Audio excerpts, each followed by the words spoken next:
Okay, it's Monday, June 11th, 2018. It is at 3:18 p.m.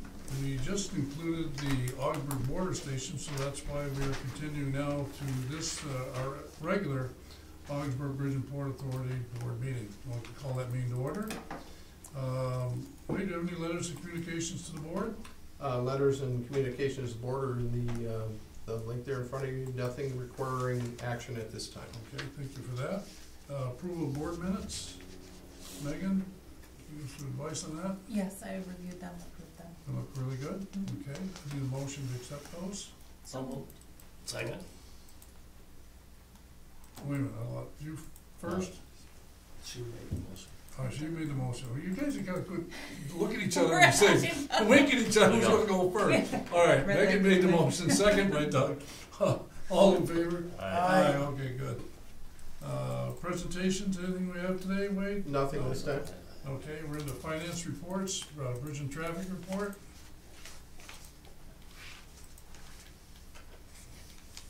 You want to talk about there, Jim? No, it was in your packet. Yeah. We're a little slow in April and have rebounded nicely in May. I believe we're up. I'm sorry, I don't have a hard copy. Yeah, it was 5%, I think.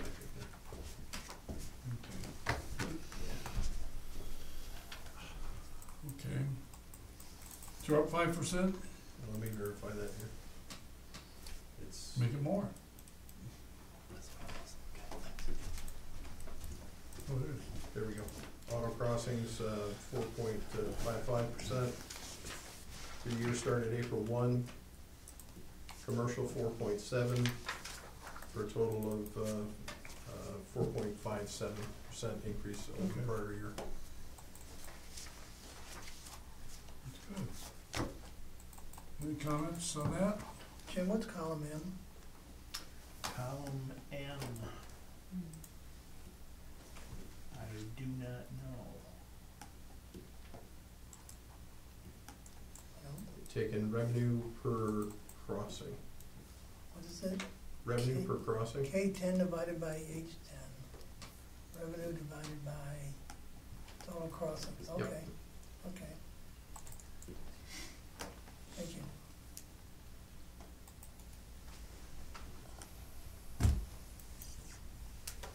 Okay, so that's the average revenue per total crossing. Yep. Okay. It's dollars divided by crossing. Is that, well, I like that. I'm assuming that's gonna be fairly close to those numbers most of the time. Yeah, I think it's gonna stay fairly consistent until we hear some response from the state government from our request to increase those tolls.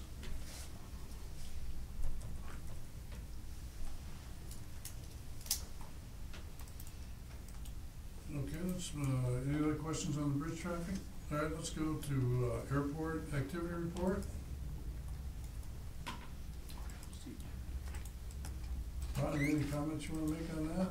No, only that right now in May and portion of June, which is not on here, we've seen a slightly dip in the numbers of passengers coming in and out. I believe it may be seasonal because of the weather improving. We don't have a lot of people coming in and out. Okay.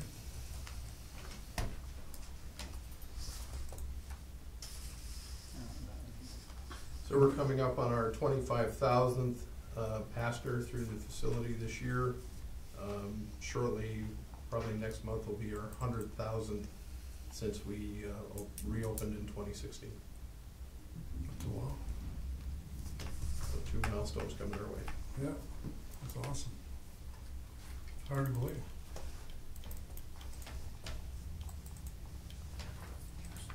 Anything else on that, Sam? Yeah, Ron, on the, that's my sheet here. The 2017 versus 2018, talking about enplanements and deplanements. That's, we're up, looking at May, 10% over last year for enplanements, and that must be everybody coming back home Right. from Florida and deployments.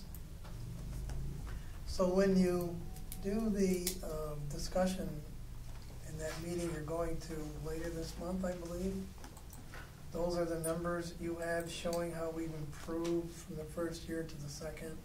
Does that really show how much we've gained in just 1 year's time? Well, we actually track it by flight. Let me get in here on the, on this file. I can show it to you right here on the screen. It's actually two files there on your link. One is the, one goes right to the PDF, and the other one goes to the Excel sheet. That's the one I'm looking for, is the Excel sheet. There it is.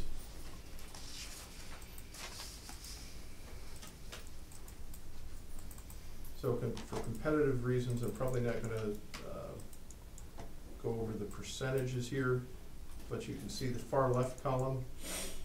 So you've got Orlando here on the left, you got Fort Lauderdale in the center, and you got St. Pete, Clearwater in the third set of columns.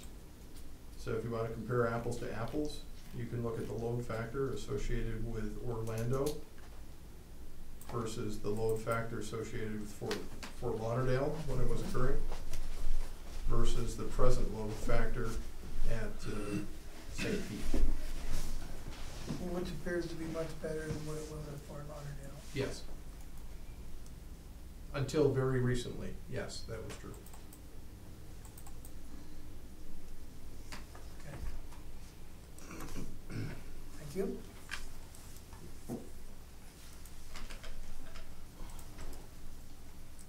Anything else on that? Whose Learjet was that one out there over the weekend? Okay, let's move on to building occupancy report. We have a new tenant in building 4. They're getting moved in now, and they've inquired about additional space. It's 100% occupied now, but there's a tenant that's consolidating, so we have 2 or 3 other prospects for the space, so we should make out fine there. So we're about 90% occupied in the industrial park. I have quite a few prospects, existing tenants and other prospects that are looking at it, so I expect some movement on that in the next 2 or 3 months. Report seeing some activity there with train coming in today loaded with hubs, I guess, and there's nacelles coming in as well. We're 100% occupied at the airport and bridge administration building. You know, John, I was just thinking 3 years back when you gave this report and where we were percentage-wise, I think we're 58, 60%. Yep. And I think you've done a fantastic job of rethinking the process and, you know, taking this forward, whatever, now we're at 90%. I think that's amazing. Thank you for, I guess we forget as you transition, time is, it's a given, a little bit here and a little bit there, and then all of a sudden you realize, you know, you picked up a lot in the last 3 years. That's commendable on your part. Very good. And there's wind turbines, a vessel in late June, a vessel in early July. Quoting on wood pellets. Morton Salt did win the bid for St. Lawrence County. Franklin County is still up in the air. I inquired about that. And no movement on the state bid process. We were supposed to have a conference call, but they have our concerns, and it's totally their decision. It'd be nice if it went out to bid after 5 years. So then that way other companies could bid on it and be an open and fair process. And I'm doing outreach to industrial prospects as well as port prospects, and trying to line something up in terms of wind turbines for 2019 season. How much salt we got left down there? Too much? There's about 17,000 tons down there. That's it? Yeah. And that's Morton's pile. That's Morton's Yeah, pile. it's been there. They've been paying storage on it. They just paid us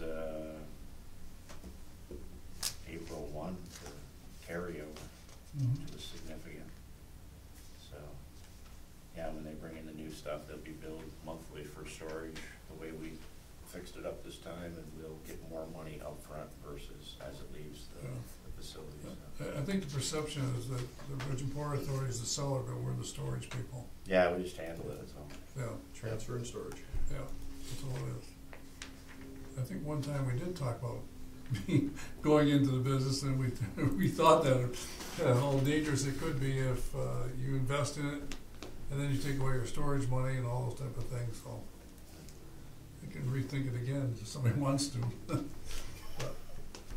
anything else for John? Sam, you want to? No, I thought you had something. Unfinished business. Approval of appointment of an internal control officer. You want to discuss that as in the resolution, or you want to? Frank, have you had any update from? No. From the IG? Then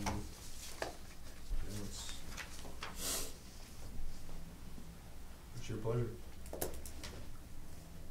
I already hung my neck out a couple of times in this job. I don't know, I don't want to hang it up anymore. You guys decide. Well, do we know the status? I'm trying to remember. I know we had a vote at one particular time to take it off the table or not take it off the table.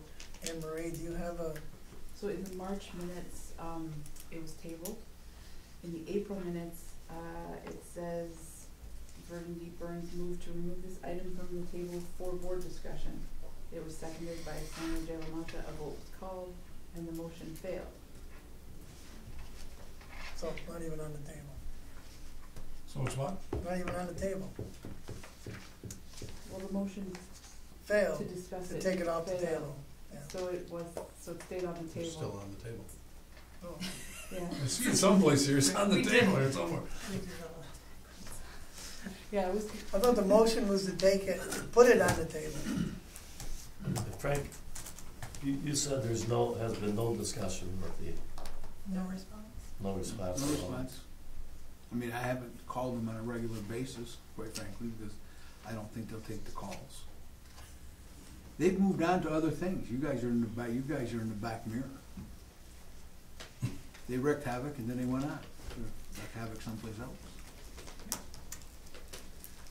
Did you ever get your file cabinets back? Nope. So that tells you how good they are. No comment. No comment. It's my intention Let's- to kill it. I wanted to bring it up, bring it on the table, vote to do nothing. Well, we just Kill leave it on the table until whatever it And needs not to see it again unless it's brought up by somebody else. Legally, where does this leave us? We are required by you know my thoughts there. Yep. Yeah. We're required by a couple Yep. different laws to make sure that we have an internal control officer, and we have not had one since April of 2017. And Well, why don't we look at it this way? and in 2017, we have an internal control officer that the IG said we cannot have, Yeah. so. I sent Megan a reefer full of stuff on research. There are smaller authorities that do use their CFO. They don't advertise it as being the right way to go, but when you don't have enough staff and you don't have the capital to go out and have it, I mean, that's gonna be a north of $100,000 salary. This basically boils down to a damned if you do, damned if you don't. Pretty I much. mean, we're in violation if we don't do anything, but if The- we Well, do the it, we other thing really is- hit the only option we have. And where this will show up, the first place it will show up is in the audit report. It will be a finding that there is no internal control officer since August of 2017, sorry. The trouble with not having anybody somebody's gotta file the reports. And we did that through the CFO up until, I will say this as real clearly as possible. If you don't get one, you're gonna be in trouble. And if you're gonna have to figure out in this organization where you wanna cut or do something, whatever it wanna be, to finance this position. That was the guarantee of this guy sitting here, whatever, if something was gonna happen about having an internal control officer, so we don't have this problem again. And that cost us havoc for the last 2.5 years of not having that control all right, be in a situation where they wanna be. This board has to make a hard decision here to finance this position somehow, whatever you wanna be. You're gonna have to do whatever you need to do this. It has to be done.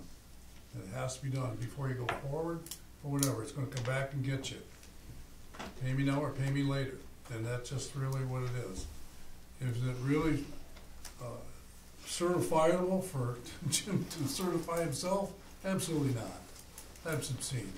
To think about somebody who's gonna keep himself track of whatever he wants to be. That's difficult for him. I don't even want to say it, it's an insult to his integrity, okay, to do that. And so until you have somebody on board that says this is the way it's gonna be done, and look at the books and see everything is following protocol. Now, there's other things that you can have this officer do besides just that, but until you do that, you're gonna have a dark cloud over your head here. Simple as that. So until you figure out how to finance this and pay for it, whatever, you're gonna need to do this. You need to do it. And I know Wade and I talked about this a long time ago. The client compliance officer and all these type of things that you need to run this organization. And if you don't, you run into all sorts of headaches and problems. And whoever's gonna happen, who's gonna sit here, whoever's gonna find that headache, you're gonna find it. It's gonna come get you. So we have to decide, you know, what you wanna do. You gotta do this. You gotta do it. It's that simple. So that's my take. Now, table it, we table it, but you're gonna have to figure out, in a short period of time, how you're gonna do this. Okay? Is it yearly terms, Wade? Yes, it is. Yeah, Starting it's from the part of month the, we vote them in? it's part of the annual appointments that are done each January. So So it's, it's so really like, be June to January now? Yeah. And it has to be a finance person. It doesn't have to be a finance person, but it can't be somebody that's auditing their own work. So what this That's thing everybody goes, sitting here. therein lies the It's problem. impossible. It's, there's your issue. Well, I mean, as you said, you look at smaller boards they're doing the same thing. They're auditing what they're doing. The only one that would be a real red flag to appoint would be Wade, because he's the chief honcho. Right. So actually, Jim's work is overlooked by Wade, and if you think back to what we went through with Fred, and we found errors, who found all the errors? Wade. Going through the books. Things were missing, and things hadn't been logged in properly. And then it comes back to myself and this board of what's really failed. And that's a problem. That's a problem. When I sit here and I have to listen to this has happened and this has happened, and this is 6 months after we've gone awry on what we're doing, that sits bad with me. That sits bad with me. And I take the hit. This board takes the hit if you don't do it the right way. And then that's haunted us. That's haunted us. And you gotta get rid of the dark cloud here. I mean, I'm telling you, they could come back tomorrow. They got the record books, don't they? They have everything there sitting there, whatever. And it just makes us look better that we polished ourselves.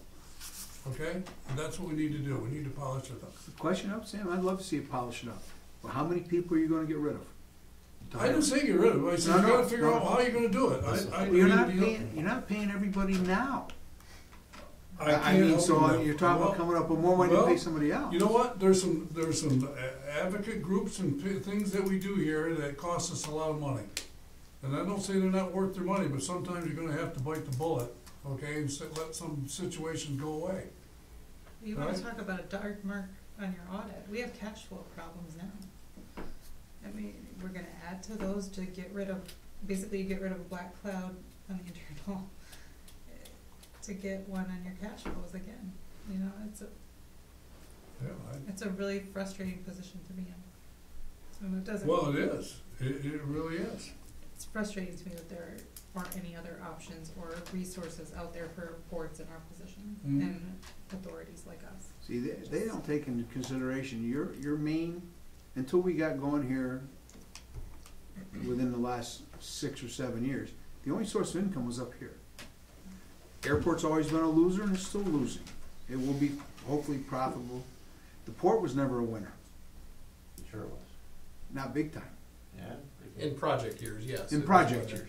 But most of Outside the, of that. Well, outside of those projects, which the wind towers just started to come in the big projects, We got 300,000 tons of salt, Yeah, that's big money. yeah. is there any But, way, is there any way to revamp the present finance department to allow us to appoint an internal controls officer?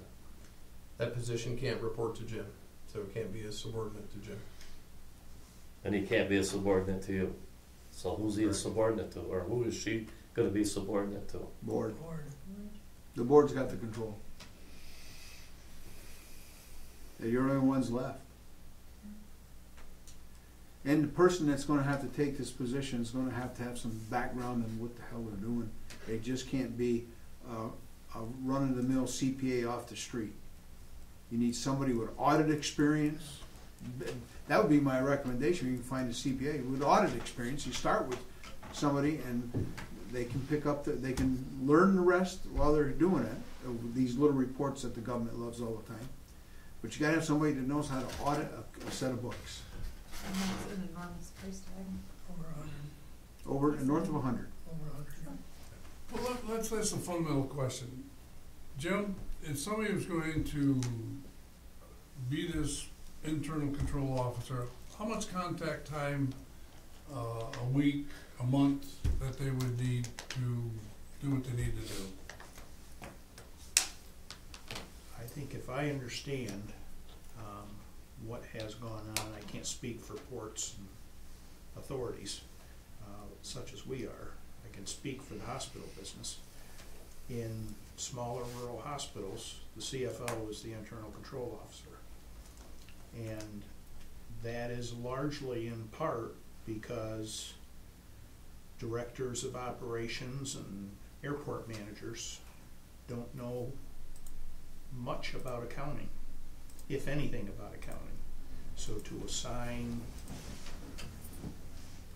a marketing agent or a director of operations or another manager to that role, they are not capable of understanding what goes in and out of the books of the financial system. So it has to be almost has to be a bean counter or a CPA of some type, or an internal auditor.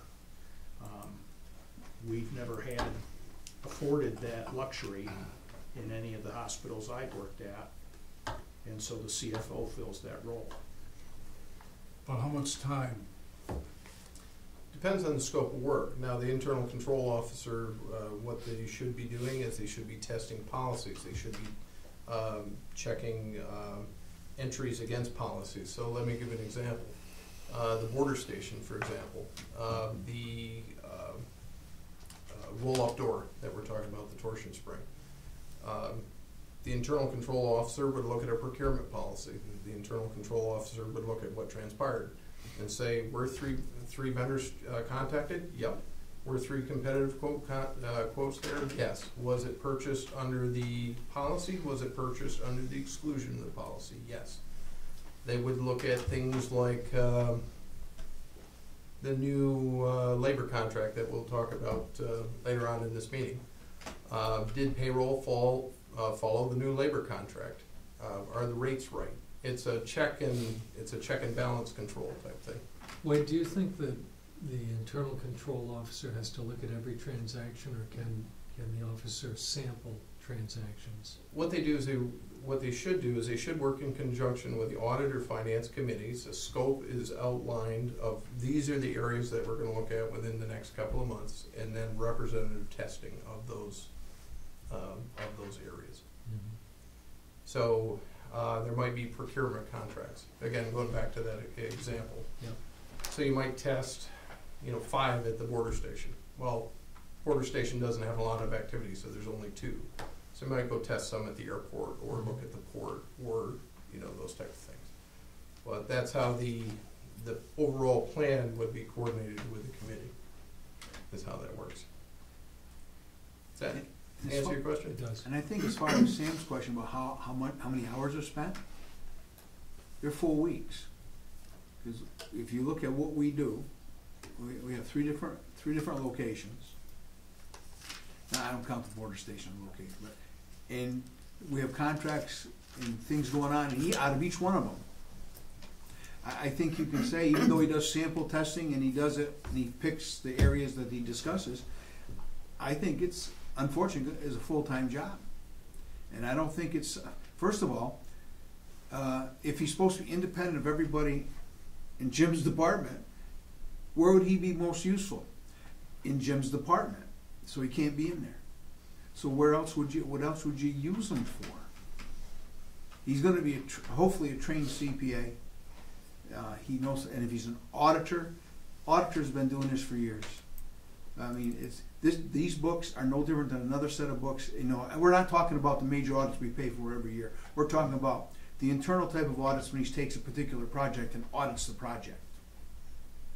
So you know, it's, you know, just like the one you're starting now, this big project is to audit that project. That would be one of his jobs, would be to audit that project, make sure that we get every nickel we're supposed to get paid. Mm-hmm. Right now, that's these two guys, and this lady too. That's what they're, I mean, because there's nobody else. So In the business world, you would protect your interests by having that person. You'd have to. in the business world, we can make that $5 come across the bridge too, but Yeah. because it's not paying for itself. But you can't, Yeah. and we're sort of tied in. And these projects have been blessings for the cash flow of the authority. Just the ones that come into the port. And if we get the dock expansion where you can do 2 ships at a time, it would give us more flexibility to bring more stuff in. Because you look at, we got nothing in storage basically, that's in the buildings anyway. It'd give you a chance to bring more ships in. Right now, you're sort of tied in one at a time. But Well, I was just thinking of the continuum of things that have happened since I've been here. We had 3 CFOs. And so 3 of us, okay, one person was here, I don't know, 2 or 3 years, the next person comes 2 or 3, 5 years, whatever. Here comes Jim through the door, he's here 1 year, 2 year, whatever. To me is somewhere in those carryovers, you need another person who can carry over from one part of the system to the next person. So there's always I'll call it a double check, if that's what you want to call it, looking at the books. And so in other words, the other person leaves, that person helps some of the transition type of things we have. That would have helped us tremendously 3 years ago. That would have helped us tremendously. well, right now, and I don't know how many people in Jim's department, but there are 2 CPAs right here. And how many other employees that are not CPAs? I've got 3 account clerks. 3. Now, is this, with the amount of money and the amount of projects we do, are they understaffed? My opinion would be on a CPA level, yes. On the other part, I don't know what their job duties are, so it's hard to tell. But if either one of these 2 gets sick for any length of time, or takes a vacation even, that leaves one person to do all the Right, work. absolutely. It's just, so we got plug holes in a lot of different positions. But as far as the, I find it quite interesting. I go by their offices and I look in and I see piles of papers. So you know they're configuring, thinking, doing, processing, loading, or whatever you want to do, answering, and all those type of things. You're going, it's just overload. It's just constant overload. and the thing is, we've always been sort of behind the 8 ball where we don't have enough cash flow to have enough people staffing the services. Well, if we're gonna grow, we gotta position ourselves for that growth, and that's one of the things that we're asking these people to do in the next element of accounting, because we realize that accounting failed. We failed. And now we have to decide how we wanna make sure that we proceed further, and that's why we hired Jim. We want somebody who can, and her too, that, those are the type of things that you need to do to make this system work, I mean, Wade stepped in. It's accounting, for a length of time. I mean, it was just craziness, just absolute craziness. You can't afford that again. Well, until we have the cash flow that can justify the extra staff at the management type level, is what do you do? I don't have the answer. Maybe somewhere along the line you're gonna find out who's out there anyways, even before you go any further, you gotta find out if there's anybody out there. If you put it out to bid, or whatever, how you wanna put it, put it out there and find out who's available. Maybe there isn't anybody. And maybe that's the answer. You go back and you say, listen, we have nobody. There is nobody that fits the criteria, whatever. I mean, I don't know.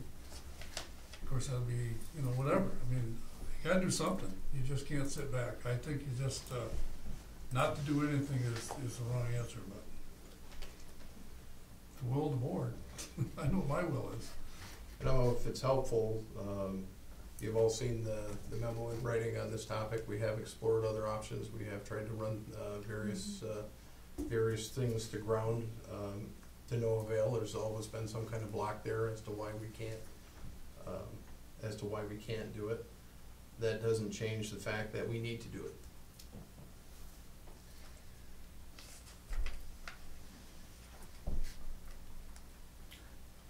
Well, let me ask you, Wade, how would you present us with a solution if we said, okay, let's move up? I mean, I actually did. I put it in writing in that 5 or 6 page memo recommending that the CFO be appointed as the internal control officer, as all other options were exhausted.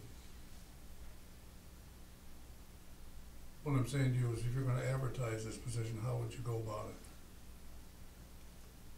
Well, the first thing that would have to be done is the internal control officer position would have to be created by the board. Then it would need to be added to the budget. Then it would need to be advertised, and then the selection process. Okay, so there is a process that the board should work with. Okay. But at this point, we have 6 months, essentially. If we did it today, hypothetically, we have 6 months before the term is up in January 2019. We do that. That gives us a period of time to figure that out. It buys us a little bit. We always do that with our annual appointments of things. Not sure why that it falls in that block, but that's. I think it works out in this case. What do you think, Doug? Well, we're behind the 8 ball. We need it. We know we need it, but we don't have the finances to support it. If we do something and it's illegal, we get our hands slapped again. It's a difficult decision, I think, that this board has to make, and I'd like to know if there's any other options that we could come up with, all right, to get this in and get it set where we need it. And right now, what I'm looking at finance-wise is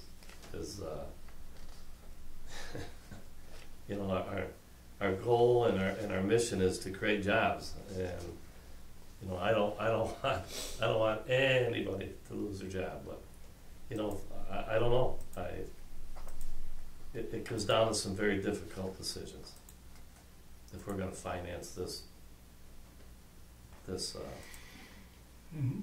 position.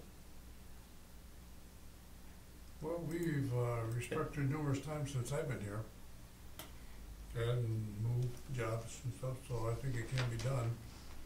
And Wade did give us a recommendation. Yeah.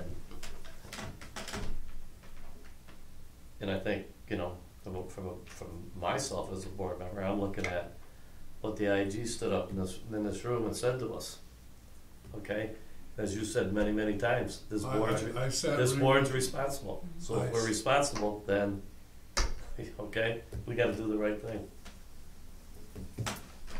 Well, I sat with the person, and she told me explicitly what we need to do. And, we already had that decision where Renee, and you say, what is judgmental? Absolutely right. What is the right thing to do versus what you need to do? And politics steps in and dictates to us what we have to do. That's right. Whether it's right or whether it's wrong. Well, you try to do what's best for this organization, but, this organization has to report to a higher order, and so you have to respect the higher order. Well, you're right, but, one thing with the higher order is we've got to get some direction from them also. Got it. Okay? Got it. Well. You need internal control points. Well. We beat this to death every time we talk about it. You have to beat it to death, and you gotta stop beating it. You gotta do something. You gotta get a proactive approach and get going. My impression is that, to my knowledge, we've really reduced positions and cut and trimmed and so forth. And that there's not, I'm not aware of a place to find or $120,000 to hire another staff position. And I firmly believe that even if you get slapped on the hand for executing the wrong decision, that we're better off to make a decision that steps toward financial responsibility and assigning an internal control officer than we are to leave this alone and not act on it. And I've heard Wade's recommendation, and of all the choices that I don't know as much about as you do, Sam. On this one, I think I would support naming Jim the internal control officer, and then I would commit myself over the next 6 months or so to learn more about the budget and try to figure a budget for the next year that'll separate the positions.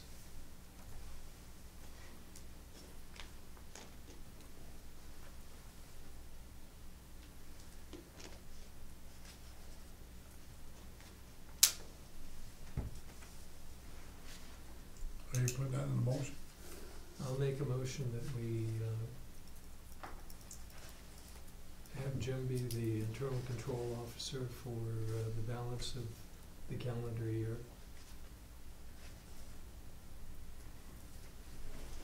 That's the March of 31st? Well, I Calendar year. Did we do the assignments in January or? These are typically done in January.